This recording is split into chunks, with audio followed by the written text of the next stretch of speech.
पंजाब के सरहदी शहर फिरोजपुर में भारतीय सेना की छावनी के प्रशासनिक कमांडेंट कर्नल अर्जुन अंताल ने फरवरी 2024 में तब के राज्यपाल बनवारी लाल पुरोहित को एक चिट्ठी लिखी।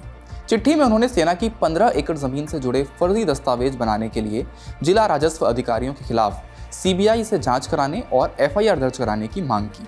उन्होंने आरोप लगाया कि जहाज ग्राउंड नाम की इस छावनी के बाहर जमीन का ये टुकड़ा प्राइवेट लोगों को बेच दिया गया है, जिससे भारत पाकिस्तान बॉर्डर के नजदीक सुरक्षा खतरे में पड़ गई है और ये जगह कभी वायुसेना का आपातकालीन हवाई क्षेत्र थी और जिसका इस्तेमाल 1962, 1965 और 1971 के युद्धों में हथियारों के छिपे हुए मैदान के रूप में किया गया था।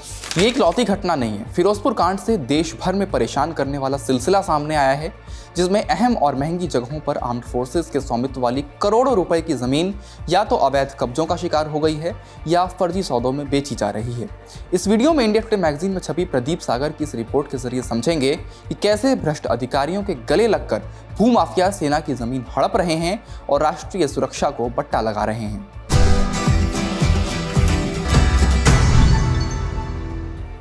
नमस्ते, मेरा नाम धनंजय है और आप देख रहे हैं इंडिया टुडे हिंदी।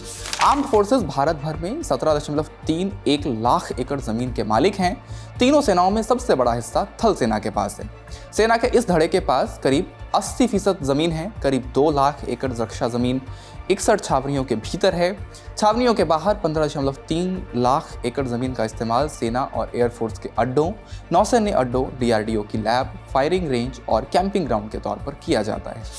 जरूरी बात यह है कि तीनों सेनाओं और रक्षा मंत्रालय के तहत आने वाली 45,906 एकड़ जमीन कई वजहों से फिलहाल खाली पड़ी है।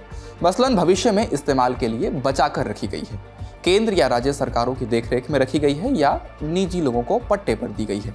शुरुआत में और फिर कई दशकों तक आर्म्ड फोर्सेस की जमीन कस्बों और शहरों के बाहरी छोर पर थी, लेकिन शहरीकरण बढ़ने के साथ अब ये प्राइम रियल एस्टेट है, जिसकी कीमतें आसमान छू रही हैं। यही वो खाली पड़ी जमीन है जिन्हें भूमाफिया भ्रष्ट अफसरों की मिलीभगत से अवैध अतिक्रमण और बेधड़क लूट का निशाना बना रहे हैं। स्थानीय अफसरों, सैनिक कर्मियों और रक्षा मंत्रालय में बैठे अफसरशाहों की कथित मिलीभगत से भूमाफिया ने करीब 10,354 एकड़ रक्षा जमीन हड़प ली है। सेना जमीन को हड़पने की बात अगस्त में तब सामने आई जब रक्षा मंत्रालय ने एक सवाल के जवाब में संसद को बताया कि जिन राज्यों में रक्षा भूमि पर सबसे ज्यादा अतिक्रमण किया गया है, उनमें 1779 एकड़ के साथ उत्तर प्रदेश सबसे ऊपर है। उसके बाद मध्य प्रदेश 1758 एकड़, महाराष्ट्र 1031 एकड़, पश्चिम बंगाल 816 एकड़ और हरियाणा 780 एकड़ आते हैं। राष्ट्रीय राजधानी दिल्ली भी इस लिस्ट में है, जहां 147.6 एकड़ रक्षा भूमि पर कब्जे हो गए हैं। एक तरफ भूमाफिया सेना की जमीन पर कब्जा जमाए बैठे हैं, तो वहीं हाल के सालों में सेना को अपने अड्डों, ट्रेनिंग सेंटर्स और भंडार डिपो के लिए सीमित जमीन उपलब्धता के कारण इंफ्रास्ट्रक्चर की दिक्कतों का सामना करना पड़ रहा है, जो इन घोटालों से और बड़ी हो गई। यही नहीं, सेना की जमीन अक्सर बॉर्डर के नजदीक रणनीतिक जगहों पर है, जिससे उन पर अवैध कब्जा राष्ट्र की सुरक्षा के लिए गंभीर खतरा पैदा करता है। मुझे स्वीकार करना ही होगा कि इसे रोकने का मजबूत तंत्र हमारे पास नहीं है। जब तक हम अपनी ज़मीन के हिस्से पर अतिक्रमण का पता लगा पाते हैं, तब तक कॉलोनी या स्ट्रक्चर बन चुका होता है। खाली पड़ी रक्षा जमीन पर अतिक्रमण पिछले कुछ सालों में कई गुना बढ़ा है। दरअसल सिस्टमैटिक भ्रष्टाचार और आर्म्ड फोर्सेस के इस मामले में कम एक्टिव होने की वजह से खाली पड़ी करोड़ों रुपए की डिफेंस सेक्टर की जमीन दशकों से हड़पी जाती रही है। गाहे बगाहे कई घोटाले सामने आते रहे हैं। 2008 का जहाज ग्राउंड फिरोजपुर मामला, पंजाब में फिरोजपुर छावनी के बाहरी छोर पर स्थित जमीन के एक टुकड़े का इस्तेमाल एयरफोर्स आपातकालीन हवाई क्षेत्र के तौर पर करती थी, लेकिन कथित तौर पर राजस्व अधिकारियों ने दस्तावेज की जालसाजी से निजी संस्थानों को बेच दिया। सेना और एयरफोर्स की शिकायत पर कोई कार्रवाई नहीं हुई तो 2024 में सीबीआई जांच की मांग की गई। 2008 का ही सुकना जमीन घोटाला, इसमें सेना के बड़े अधिकारियों पर पश्चिम बंगाल के सिलीगुड़ी के नजदीक सेना के सुकना छावनी क्षेत्र की डिफेंस लैंड को निजी डेवलपर्स को ट्रांसफर करने में मदद देने का आरोप लगा। सेना के वरिष्ठ अधिकारी दोषी पाए गए। 2010 का आदर्श हाउसिंग सोसाइटी घोटाला, मुंबई की आदर्श हाउसिंग सोसाइटी में करगिल युद्ध में शहीद हुए सैनिकों की पत्नियों और रक्षा मंत्रालयों के अधिकारियों के लिए बनाए गए फ्लैट्स सेना के टॉप अफसरों, नेताओं और अफसरों ने साठगांठ कर मार्केट रेट से कम कीमत पर अवैध ढंग से हथिया लिए। मामले में मुकदमा चल रहा है। 2011 का पुणे जमीन घोटाला। सेना के इस्तेमाल के लिए रखी गई पुणे छावनी की ये जमीन कथित तौर पर स्थानीय अधिकारियों और सैन्य कर्मियों की मिलीभगत से निजी बिल्डर्स को बेच दी गई, जिसकी जांच सीबीआई से करवाई गई। वरिष्ठ सैन्य अधिकारी को सीबीआई ने दोषी नहीं पाया, लेकिन जांच चल रही है। 2011 का ही कांदिवली जमीन मामला। मुंबई के कांदिवली में जमीन का एक हिस्सा राज्य सरकार ने 99 साल के पट्टे पर सेना को दिया था। कथित तौर पर स्थानीय अफसरों ने गैरकानूनी तरीके से बेचकर इस पर हाउसिंग प्रोजेक्ट डेवलप कर लिया है। आरोप वरिष्ठ अधिकारियों पर ही लगा। सीबीआई इस मामले में जांच कर रही है। इसके बाद आता है 2018 का नगर कोटा जमीन अतिक्रमण।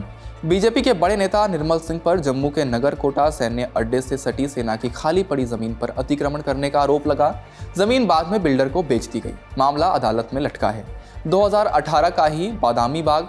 कश्मीर में श्रीनगर स्थित बेहद अहम 15 कोर के मुख्यालय बादामी बाग छावनी में नियमों का उल्लंघन करके निजी लोगों को 2 होटलों का निर्माण और संचालन करने दिया गया। सीबीआई की जांच में छावनी बोर्ड के पूर्व अधिकारियों और दूसरों के खिलाफ मामला दर्ज किया गया। मुकदमा चल रहा है।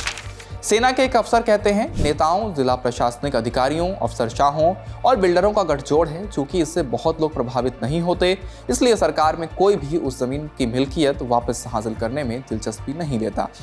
लेकिन सवाल है कि सेना की जमीन पर भूमाफियाओं के कब्जे को कैसे रोका जा सकता है। सेना के ही अधिकारियों से बात करने पर वो सलाह देते हैं कि घोटालों को रोकने के लिए सख्त नियंत्रण, जांच, ऑडिट और जमीन का केंद्रीयकृत डिजिटल डेटाबेस होना बहुत जरूरी है। इस प्रक्रिया में तीसरे पक्ष की देखरेख भी शामिल होनी चाहिए, ताकि अवैध लेन देन से फायदा उठाने वाले लोगों पर कड़ी नजर रखी जा सके। 2021 में तत्कालिक रक्षा सचिव अजय कुमार ने प्रस्ताव रखा था कि भारतीय राष्ट्रीय राजमार्ग प्राधिकरण यानी NHAI, मेट्रो रेल निगम और राज्य सरकारों को जमीन की जरूरत होती है। वे रक्षा भूमि के बदले में समान मूल्य के बुनियादी ढांचे या समान मूल्य की जमीन की पेशकश कर सकते हैं। इस तरह सशस्त्र बल अपनी कुछ अतिरिक्त जमीन के एवज में बुनियादी ढांचे की कुछ जरूरतें पूरी कर सकते हैं। हालांकि ये पॉलिसी अब तक लागू नहीं की गई है। रक्षा भूमि के ट्रांसफर और इस्तेमाल को कंट्रोल करने वाले मौजूदा कानूनों को मजबूत करने की जरूरत है। वहीं धोखाधड़ी वाले लेन देन में शामिल अफसरों के लिए दंडात्मक कानून बनाना और लागू करना भी जरूरी है, वरना भ्रष्टाचार और मिसमैनेजमेंट देश की सेना की रीढ़ को घुन की तरह खा जाएंगे। इस वीडियो में फिलहाल इतना ही। सेना की जमीन पर हो रहे कब्जों के बारे में आप क्या सोचते हैं? आपको क्या लगता है इन सब के लिए कौन जिम्मेदार है? अपनी राय हमें कमेंट बॉक्स में जरूर बताएं। ऐसे ही रिपोर्ट्स के लिए देखते रहिए इंडिया टुडे हिंदी। चैनल को सब्सक्राइब करना बिल्कुल ना भूलें। शुक्रिया।